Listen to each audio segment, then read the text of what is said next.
기도하겠습니다. 하나님, 이 시간 말씀을 나눕니다. 귀한 찬양처럼 나의 영원하신 기업을 또 우리 주님을 찬양하며 고백하는 은혜가 있게 하여 주시고, 주님, 우리가 이 자리에 있음은 하나님 말씀을 통하여 우리 영혼이, 우리 자신이 또 성장하고 또 바로 서기 위함인 줄 믿사오니, 전하는 전하, 듣는 성도들의 마음이 하나가 되게 하시고 하나님 기뻐하시는 자리에 있게 하시옵소서. 감사하며 예수님의 이름으로 기도합니다. 아멘. 최근에 뉴스들을 보면 그런 이 뉴스의 페이지들이 다 있습니다. 물론 우리 성도들이 요즘 뉴스는 참 듣기 어렵고 맨날 뭐 싸우는 뉴스들만 나오니 참 요즘 뉴스를 잘 듣지 않는다. 그래서 조금씩 토막으로만 아니면 휴대폰으로만 뉴스를 본다라고 하시는 분들도 꽤 많습니다. 근데 최근에 뉴스들을 보면 공통적으로 방송국마다 어떤 이 챕터가 있냐면 팩트 체크라고 하는 이 팩트가 다 어떤 그 순서들이 다 있습니다. 근데 좀 이상하죠. 뉴스라고 하는 것은 언제나 뭘 이야기해야 되죠? 팩트, 즉 사실을 얘기해야 됩니다. 근데 방송국에서 하는 뉴스에서 모두 다 팩트를 점검하고 그 이야기를 한다라고 얘기하고 있는 거죠. 그렇다면 반대로 묻고 싶은 건, 그럼 여태까지 했던 뉴스들은 사실이 아닌가요? 그러니까 왜 지금 최근 수년부터 왜 이렇게 팩트 체크를 한다고 그러고 자기들이 하는 뉴스가 더 정확하고 확실하다는 이야기들을 강조하고 있을까요? 그만큼 어떤 편향적인 것들이 있을 수도 있고 잘못된 오보도 있을 수도 있고 검증이 되지 않은 것들이 이야기될 수도 있기 때문입니다. 어떤 이야기가 공론화가 되면 그것이 사실 확인도 되지 않고 이야기를 공론화시켜서 문제를 일으키거나 아니면 피해자가 생기기도 하고 전혀 다른 결과물들이 나오기도 합니다.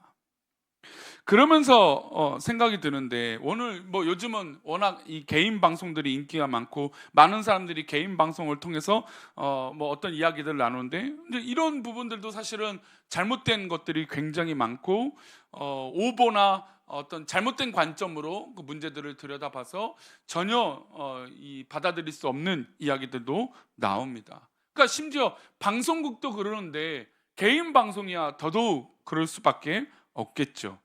그러면 이런 어떤 사실, 어떤 현상이 있을 때 이거를 정확하게 검증하려면 어떤 검증 방법이 좋을까요? 성도님들은 어떤 검증 방법을 쓰시나요?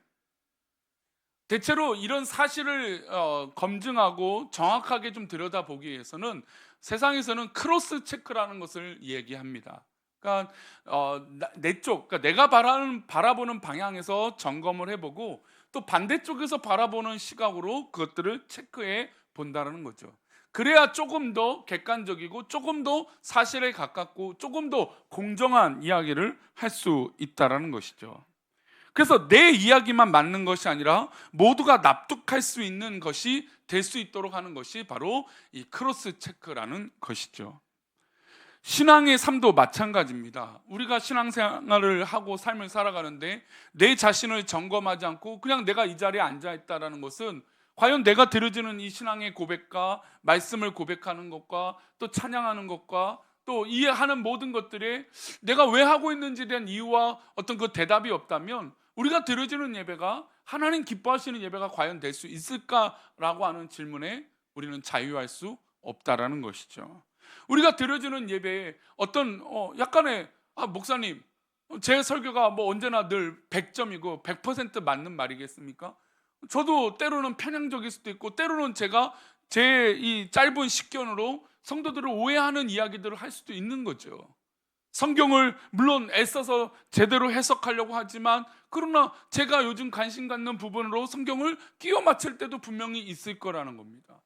그러면 그런 이야기 들었을 때 목사님 물론 저한테 싸우자고 목사님 이 토론하자고 그러신 분은 없겠지만 근데 그래도 이렇게 드려지는 예배 순서마다 왜 그렇게 드려지는지 또 오늘 목사님이 왜 그런 설교를 하셨는지 그냥 나를 그냥 책망하려고 하는구나 그렇게만 바라보지 마시고 그런 설교가 왜 있게 되는지 어떤 그런 궁금증도 없다면 그런 점검이 없다면 우리 드려지는 예배는 그냥 문화생활에 가깝다라는 겁니다. 여러분, 우리가 문화생활 하려면 굳이 왜 이 자리에 앉아 있습니까? 우리는 신앙생활하는 것이고 우리가 하나님을 아버지라 부르며 나의 신앙을 고백을 담아서 이 예배의 자리에 있는 것이죠. 물론 이것을 못한다고 해서 여러분들에게 지금 뭐라고 하는 건 아닙니다. 적어도 우리가 드려지는 예배가 그냥 일종의 그냥 종교생활이나 문화생활로만 그치지 말고 진정한 변화와 확신이 우리 성도들 가운데 있기를 축원합니다. 교회마다 최근의 문제는 신앙생활을 하지 않는 자녀들로 인해서 기도 제목을 많이 갖고 있다는 겁니다. 그래서 조사를 했어요. 왜 자녀들이 교회를 떠나고 있는가? 왜 훌륭한 우리 부모님들의 믿음을 이어받지 못할까라고 하는 질문이었습니다. 그래서 가장 많은 부분에서 자녀들의 대답은 교회의 타락, 첫 번째 교회의 타락과 목회자의 권위의식 때문이다라는 것이에요. 두 번째로 많은 것, 사실 저는 이 부분에 있어요.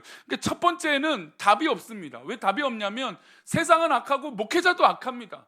교회도 그런 인간들이 모여있는, 사람들이 모여있기 때문에 악해질 수밖에 없어요. 여러분, 어느 교회를 가든 그 내부 사정을 들여다보면 정말 완벽하게 건강한 교회가 있냐? 그거는 사실 그럴 수는 없죠. 우리 인간들이 다 연약하고 또 죄인들이기 때문이죠. 어떻게 보면 교회는 더 죄인들이 많잖아요. 연약한 사람들이 더 많으니까 연약한 모습을 보이는 건 당연한 겁니다. 당연하다라고 해서 문제를 합리화한다는 것은 절대로 아닙니다. 우리가 더 건강하게 하고 더 좋은 교회가 되고 더 좋은 믿음의 공동체가 되어져야겠죠. 그러나 교회에 대한 답은 어쨌든 세상을 살아갈 때나 똑같은 타락의 문제들은 동일선상에 있다는 겁니다. 교회니까 더 선명하고 교회니까 더 깨끗한다라고 하는 논리는 우리가 약간의 이쪽과 저쪽을 따로 보는 이중적인 태도인 거죠. 교회 생활이든 우리가 신앙의 삶이든 사회생활이든 다 똑같이 건강하게 살아가야 됩니다. 그래서 첫 번째 문제는 사실 해결하기는 너무나 어려워요. 그냥 내가 신앙으로 하나님 앞에 바로 서지 않는 이상 이 문제들을 해결하기는 정말 어렵죠. 근데 두 번째가 문제죠. 두 번째는 뭐냐면 많은 것은 왜 그렇게 부모가 믿는지 이해가 되지 않는다는 겁니다. 부모님들의 신앙의 고백을 자신의 것대로 받아들이지 못하겠다라는 겁니다. 여기서 느끼는 것은 우리 기존의 세대의 믿음이 정말 많은 것을 놓친 부분들이 이런 부분에 있어요. 어떤 부분이냐면 교회 안 가면 혼나. 교회 가면 좋은 거 줄게. 먹을 거 줄게. 용돈 줄게. 교회 안 가면 용돈 없어. 큰일 나. 이러면 이렇게 들여졌기 때문에 아이들이 그 부분들이 교회 안 가도 별일 없네. 교회 안 가도 큰일 나지 않네. 부모님들은 어찌할 수 없네. 이것들을 깨닫는 그 순간부터 교회를 떠나기 시작한다는 겁니다. 그러니까 교회의 목적이 어떤 것을 받거나 어떤 것을 얻어내기 위한 것이거나 아니면 용돈 받는 곳으로 전락했기 때문에 교회의 어떤 믿음의 어떤 뿌리가 내려지지 않게 됐다는 겁니다. 물론 중고등학교 때 생활을 하면서 친구들하고 교회 안에서 즐겁게 생활하지만 그러나 결국 그 관계들이 깨지면 교회를 떠난다는 것이죠. 그럼 들여다보면 뭐가 없기 때문에 그럴까요? 신앙이 없기 때문인 것이죠. 그래서 우리 스스로의 부모의 이 신앙 고백이 진심으로 자녀들에게도 신앙의 고백이 되어야 이 자녀들이 어디를 떠나지 않을까요? 하나님 품을 떠나지 않게 되는 것이고 또 이 믿음의 삶이 기쁨으로 예배를 드릴 수 있는 것이죠. 우리 아이들 가운데 내가 뭐라고 하지 않아도 엄마 아빠 내가 내일은 교회 가야죠. 친구들하고 무슨 일이 있어도 나는 교회를 가야죠. 이렇게 신앙의 고백할 수 있도록 그 삶의 자세들이 바뀌어야 된다는 겁니다. 이게 바로 신앙의 고백이고 우리 자녀들의 신앙의 고백이 되어져야 될 때 교회를 떠나지 않는 것입니다. 그럼 나의 신앙을 어떻게 점검할 수 있을까요? 그럼 나의 어떤 신앙의 삶을 어떻게 체크할 수 있을까요? 성경 로마서 8장 16절은 이렇게 고백합니다. 함께 읽겠습니다.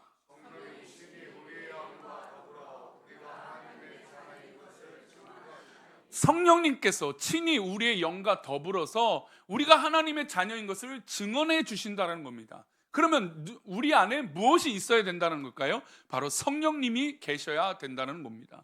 성령님이 내 안에 계시면 내가 하나님의 자녀고 하나님의 백성으로 있다는 것을 우리 성령님이 증인이 되어 주신다는 것이죠. 내 안에 성령의 역사와 체험이 있다면 우리는 흔들리지 않게 된다는 겁니다. 왜냐하면 성령께서 매 순간마다 깨닫게 해주시기 때문이죠. 그렇다면 우리의 신앙의 시작은 내 안에 성령님이 계셔서 나를 움직이고 계신지, 나를 역사하고 계시는지, 또 내가 그 성령님의 움직임 따라, 말씀 따라 순종하고 있는지 점검이 필요하고 있다는 것이죠. 오늘 예배에 어떻게 오셨습니까? 이 자리에 어떻게 앉아 계시고 계십니까? 이 예배를 어떻게 드리고 계십니까? 여러분, 이 예배는 하나님이 기뻐하시는 예배고, 성령님이 받으시는 예배고, 성령님이 인도하시는 예배고, 우리 성도들을 이끌어 주시는 예배인 줄 믿습니다. 그 마음이, 그 영혼이 반응해야 돼요. 여러분, 우리가 누군가를 불렀을 때 아무 반응이 없다면 어떻습니까? 누구야 그런데 대답조차도 하지 않아요. 그러면 여러분 어떤 마음이 들까요? 이 사람이 나를 관심이 없나? 나에게 귀를 기울이지 않나? 아니, 나에게 어떤 생각도 없나? 이런 마음이 들겠죠. 하나님 앞에 예배 드리는데 우리의 마음이 전혀 열리지 않아서 하나님 앞에 성령의 감동으로 예배를 드리지 못하는데 어떻게 이 예배가 건강한 예배가 될 수 있겠습니까? 또한 내 자리가, 이 자리에 앉아 있고 예배 드리는 것이 어떻게 의미가 있겠습니까? 그래서 이왕 우리가 이 자리에 앉아 있다면 우리 성도님들의 즐겁고 행복한 예배가 되기를 축원합니다. 그러기 위해서는 억지로가 아니라 진심으로 내 안에 성령님, 하나님이 계시기를 축원합니다. 하나님이 계시면 내가 드려지는 예배가 즐거움이 되는 것이고, 이 설교가 부담이 아니라 하나님의 말씀으로 들리게 되는 거죠. 이인수 목사의 한 이야기, 한 시간이 아니라 하나님의 놀라운 말씀이고 내 영혼을 살리시는 말씀인 줄 믿습니다. 여러분, 그게 바로 내 주 안에 계시는 하나님의 역사와 성령의 역사와 우리 주님으로 말미암아 가능한 이야기인 것이죠.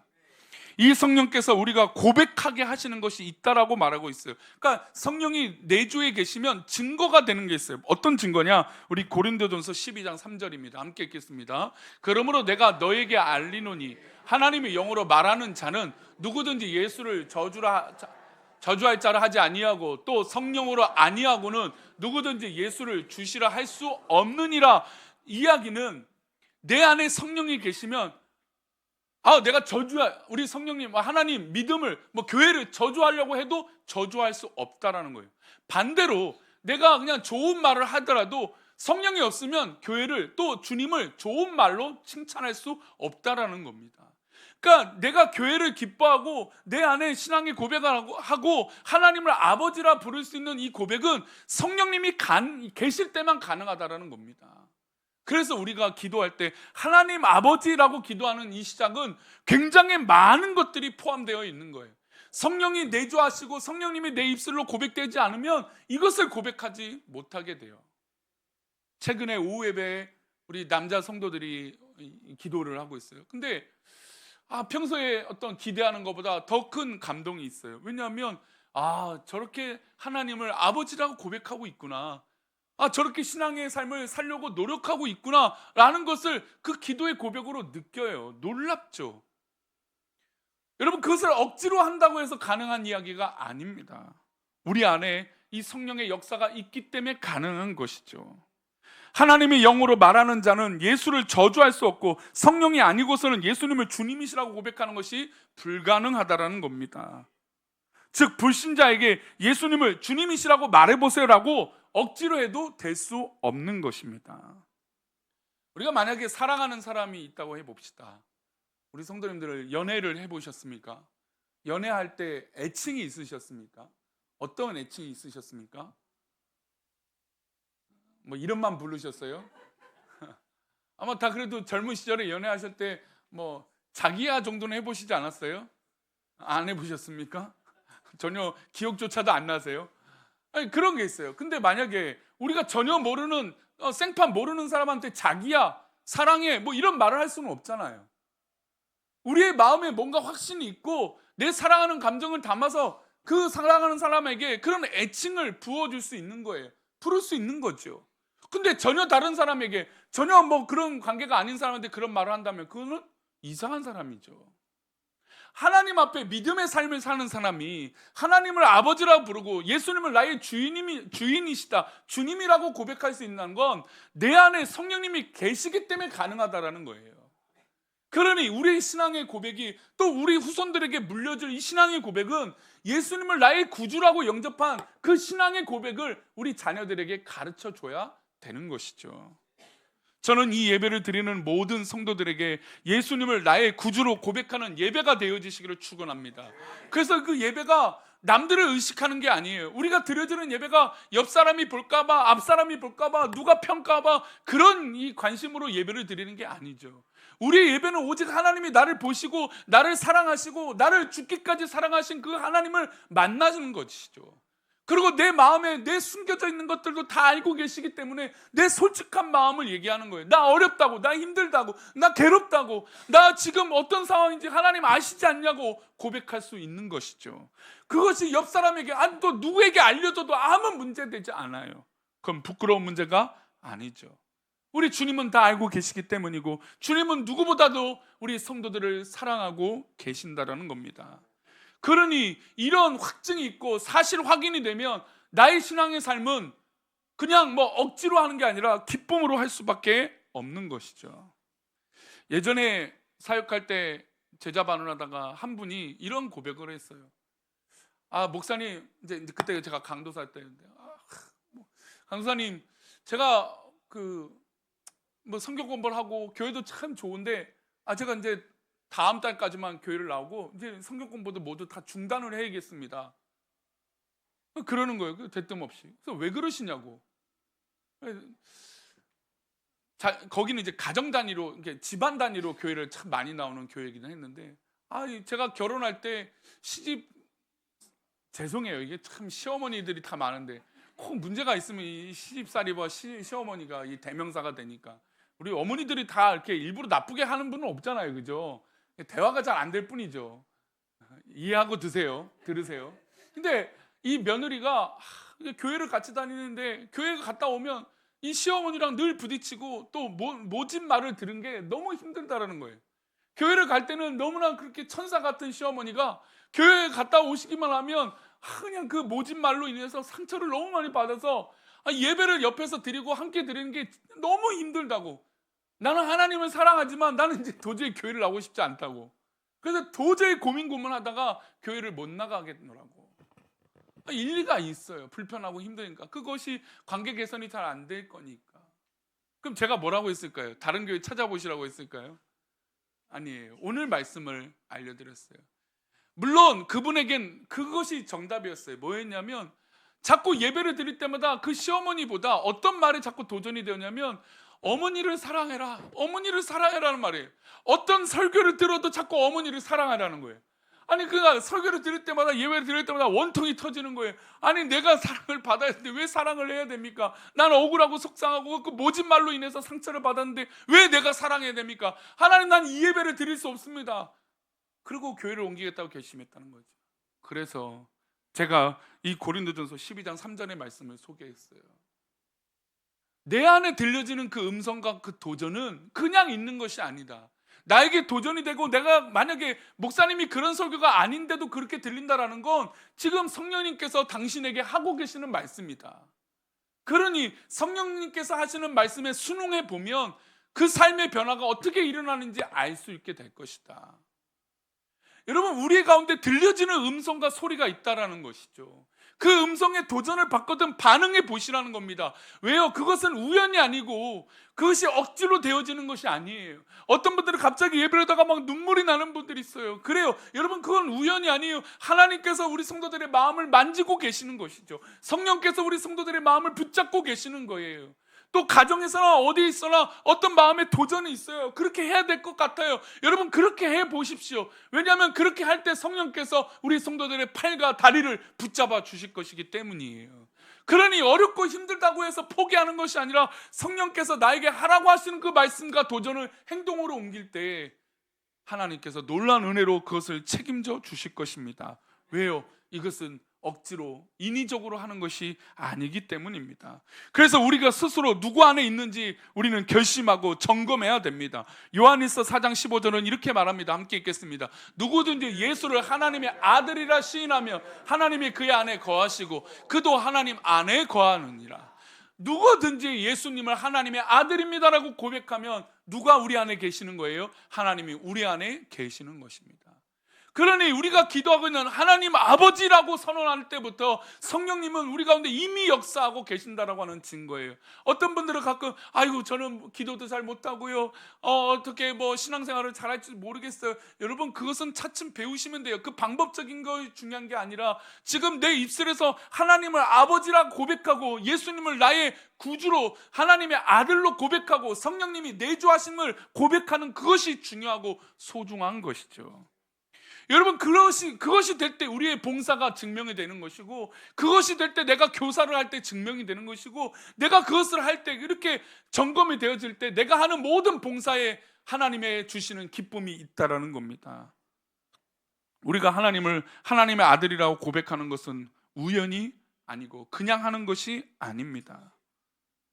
그리고 우리가 성령을 받은 증거요, 믿음의 증거가 된다는 걸 아까 우리 서론 말씀에 처음 읽었던 말씀에 그 말씀이 있잖아요. 로마서 8장 15절이 함께 읽겠습니다. 너희는 다시 무서워하는 종의 영을 받지 아니하고 양자의 영을 받았으므로 우리가 아빠 아버지라 부르짖느니라.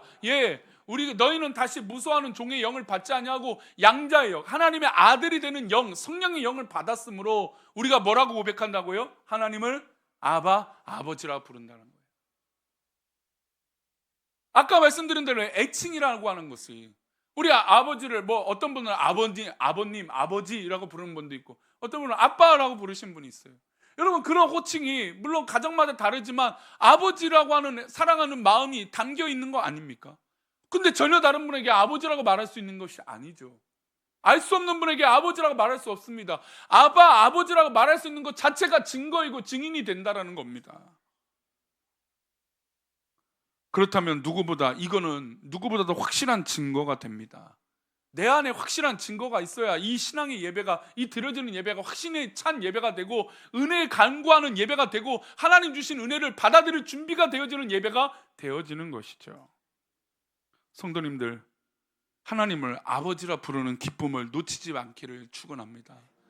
가정에서도 하나님을 아버지라고 부르고, 직장에서 사업터에서도 하나님을 아버지라고 말하고, 누가 뭐라 해도 당신 뭐 그거야, 뭐 교회 다녀, 신앙생활해, 뭐 여러분, 그런 이야기들로 우리가 흔들릴 필요 없어요. 내가 연약하고 내 모습이 이런 게 물론 그것을 뭐 잘못한 것을 정당화하라는 것은 아니지만, 그러나 내 모습이 있는 그대로가 그런데요. 그렇다고 우리가 신앙을 포기하겠습니까? 그렇지 않은 것이죠. 무엇보다 소중하고 무엇보다 행복하고 무엇보다 즐거운 이 신앙의 삶을 우리 성도들이 놓치지 않기를 축원합니다.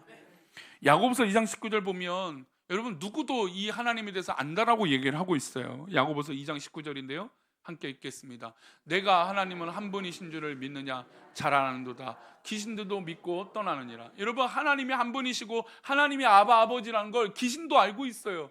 근데 우리가 하나님을 아버지라 믿음으로 고백하는 것이 너무너무 귀한 일이고 잘한 것이라는 거죠. 그리고 여러분, 귀신들도 믿고 떠나는 거예요.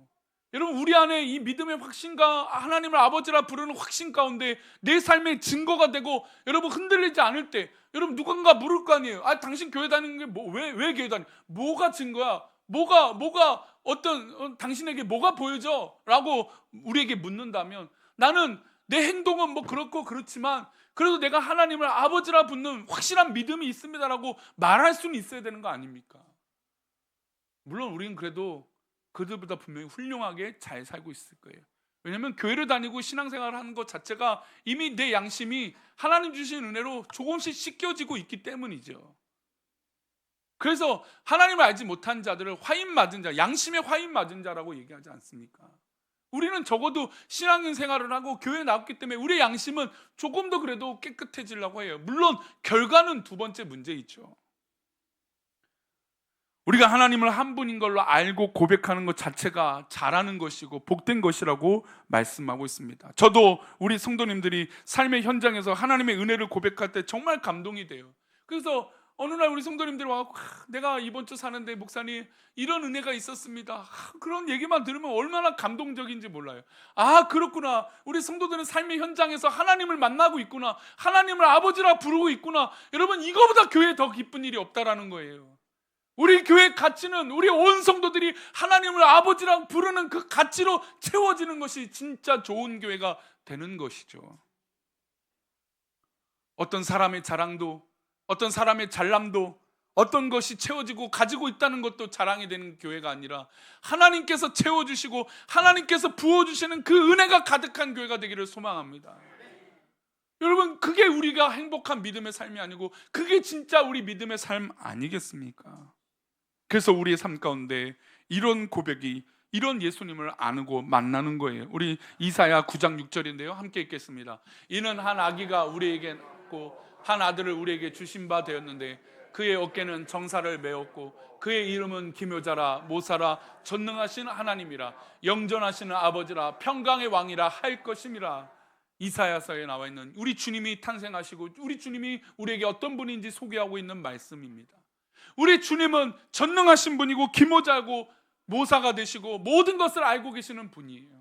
이 주님께서 이 땅에 오셨는데 우리가 이 주님을 만나고 이 주님을 만남으로 하나님을 아버지라고 고백할 때 이 주님께서 역사하시는 그 모든 것들을 우리가 이 땅 가운데서 누리고 저 천국에서 누리게 되는 것이죠. 그러니 역시 이 자리에서 혹시 이 예배 드리는 성도 중에 갈등하고 있습니까? 내가 이렇게 할까? 저렇게 할까? 말까? 여러분 고민하고 있다면 그것들을 확신히 끊어내시길 바랍니다. 정확하게 선을 그으시기 바랍니다. 어떤 선을 그어요? 하나님을 믿겠노라고, 하나님이 주시는 은혜로 살겠노라고, 하나님을 아버지라고 고백하는 이 신앙의 은혜로 내가 살겠노라고. 여러분 그렇게 고백한다면 우리 예배가, 우리가 드려지는 이 모든 시간들이 가치가 있고 진짜가 될 것을 믿습니다. 여러분 서론을 기억하십니까?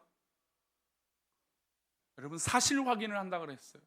팩트 체크를 한다고 그랬죠. 여러분 성도들의 자신의 신앙의 삶을 팩트 체크를 해야 됩니다. 내가 진짜 신앙의 삶을 살아가고 있는지, 아니면 지금 이것도 아니고 저것도 아닌, 여러분 성경은 차든지 뜨겁든지라고 하는 말씀은 무엇입니까? 우리가 차가우라고요? 뜨거우라고요? 여러분 그 중간을 하지 말라는 겁니다. 신앙생활 하는데 이것도 아니고 저것도 아닌 신앙의 삶은 옳지 않습니다. 우리도 그렇잖아요. 이것도 아니고 저것도 아닌 거예요. 확실하기를 바라는 거죠. 여러분 우리 신앙이 하나님 앞에 확실하게 이 주님을 만남으로 우리가 구별된다면 얼마나 우리 영혼이 자유할 수 있겠습니까? 그러니 여러분 갈등하지 마세요. 그냥 이렇게 할까 말까. 여러분 결단해 보십시오. 아멘. 결단해 보십시오. 순종해 보십시오. 하나님을 아버지라 불러 보십시오. 여러분 그 은혜가 우리 가운데 정말 넘치는 은혜로 가득하게 될 줄 믿습니다. 우리 마지막으로 시편 5편 2절 말씀을 읽겠습니다. 시작.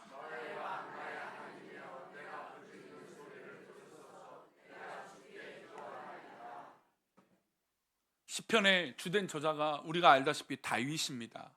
여러분 다윗은 정말 많은 삶의 위기와 갈등들이 있었고 차라리 포기하고 싶을 만한 그런 일도 있었습니다. 그리고 자신이 때로는 실수하고 범죄한 적도 있습니다.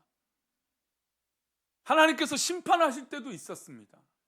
그런데 그가 결정적으로 다시 돌아서고 다시 회복됐던 건 그 모든 순간에 자신 안에 있는 누구를 믿었기 때문일까요? 하나님을 믿었기 때문이에요. 그래서 나의 왕, 나의 하나님이여, 내가 부르짖는 소리를 하나님 들어주세요 라고 고백할 수 있는 건 내가 잘하거나 못하거나 그것이 중요한 것이 아니라 내 안에 계시는 하나님을 확실하게 믿기 때문에 하나님을 부르고 있는 것이죠. 그렇다면 이 예배 시간은 바로 이 고백이 담겨지는 예배가 되어져야 됩니다. 이 드려지는 예배는 바로 하나님을 나의 하나님이라고 부르짖고 내 기도를 들어달라고 하나님 앞에 고백하는 것이죠. 그럼 우리 하나님이 이 소리를, 이 부르짖는 이야기를 안 들으실까요? 모른 척 하실까요?